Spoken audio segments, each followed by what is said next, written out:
Hey, what's going on, everybody? I'm Carlos, and welcome to Brooklyn Fragrance Lover. This is Steven. How are you, my friend? I'm doing great, Carlos. How are you doing? I'm doing wonderful. We had a long day. We're in the city. We're at Bloomingdale's. It's 9:15.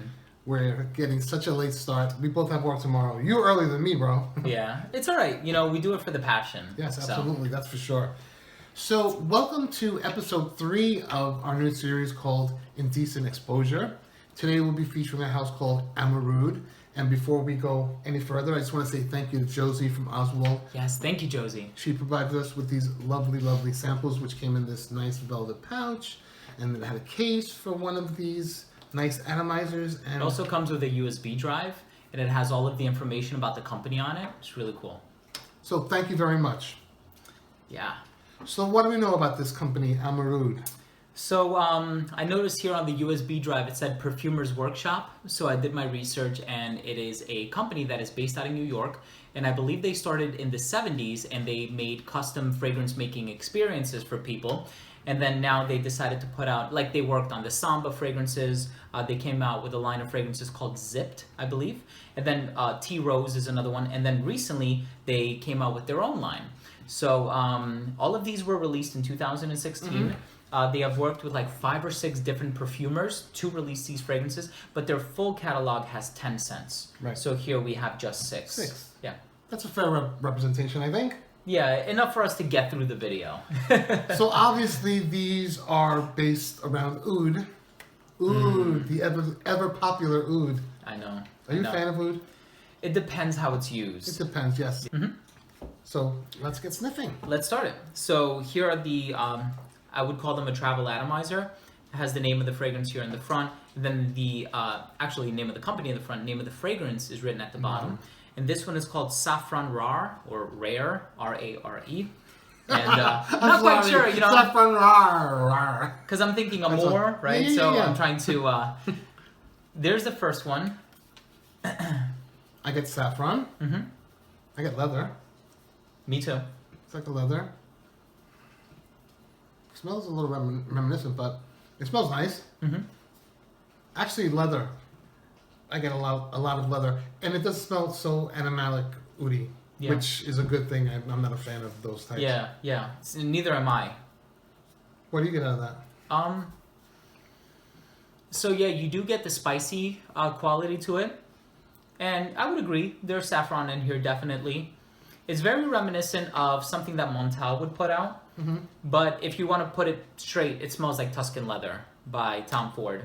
That's why it smells familiar. Okay. Yeah, and that's initially what it reminded me of. But the reason I said Montal is because they have oud leather. Yes. So it doesn't have that like berry sweetness that Tom Ford has. This is drier, and it's leathery-er. Is that a word? If not, I just made one up. You know what I mean. I agree with you 100%. It's drier. It's a little more rugged, a little more rough and tumble. But I like it.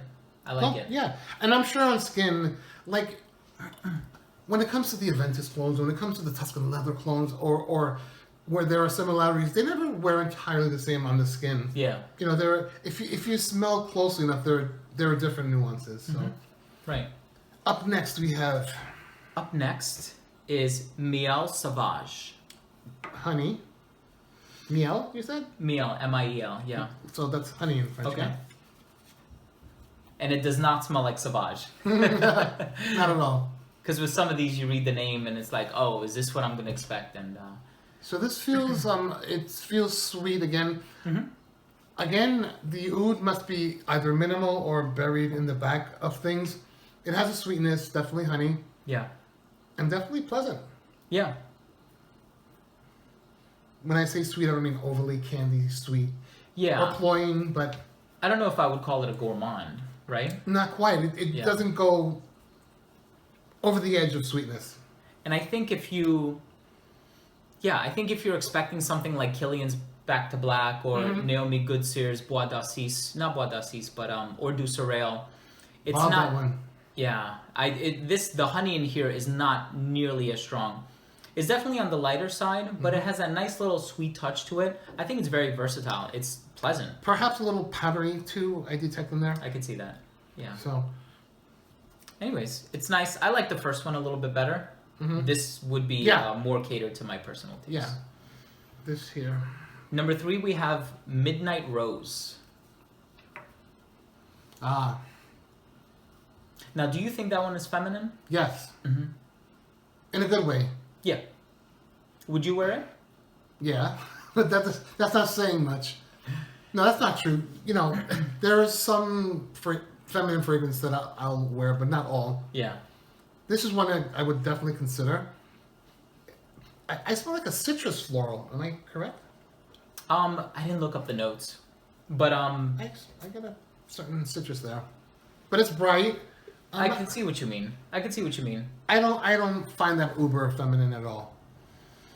No, me neither. Not at all, actually. I do find it feminine, but not like would I say this is exclusively for women. If there were a guy and he said, you know what, Steven, I am into rose fragrances. Can you recommend something that's a little bit different?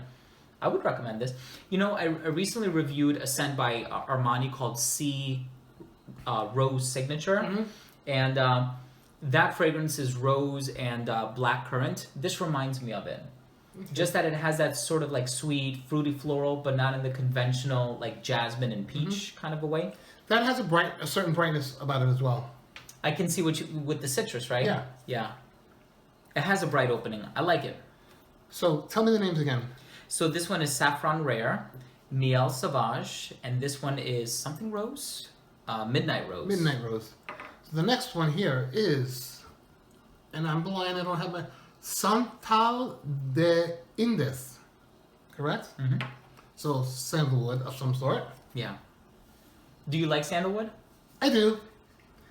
There's different types, or it's used differently in different types of perfumes. I prefer the creamier types than the sharper cedar types. Yeah. Like the creamy sweet types. This is a little on the sharp side. It's definitely woody-ish. Yeah. But I kind of like it. I do like that one too.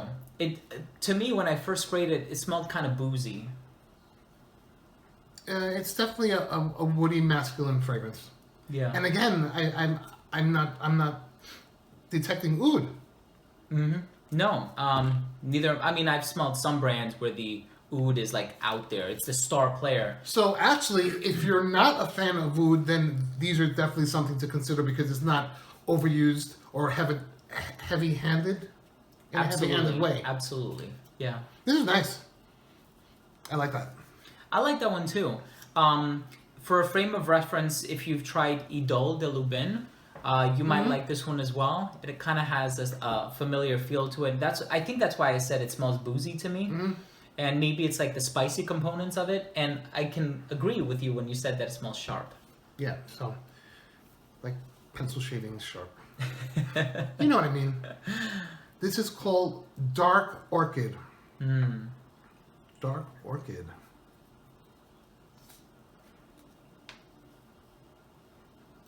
This is a very gourmandy floral. Agreed. Definitely feminine. And no, I don't think it smells what you... It doesn't smell what you said you think it smells like. Okay. It's in the family, but I don't get a exactly. How about on skin? You know what? On skin more so than the paper. More so on the...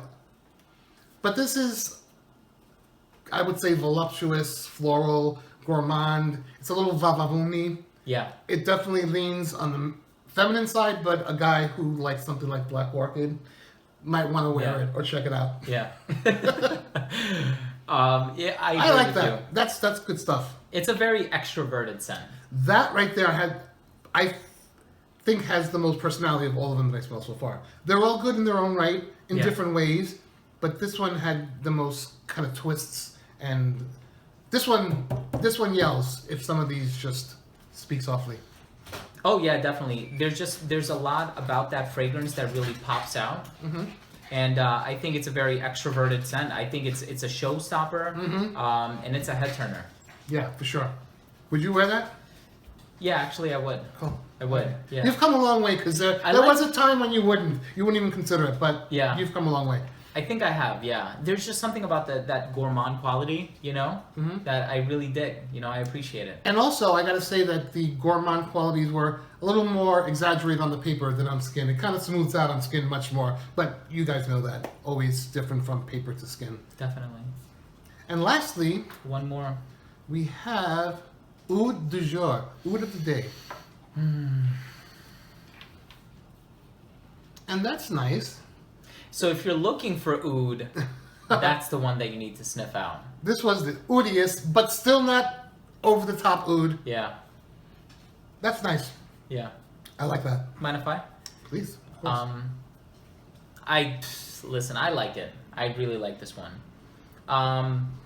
Again, so this is one of the more masculine ones that you're gonna find.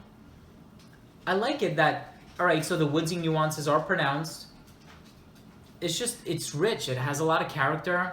You know, the Miel Sauvage one was a little bit on the lighter side. Midnight Rose, a little bit on the lighter side. This was a little linear and dry, but good. Yeah.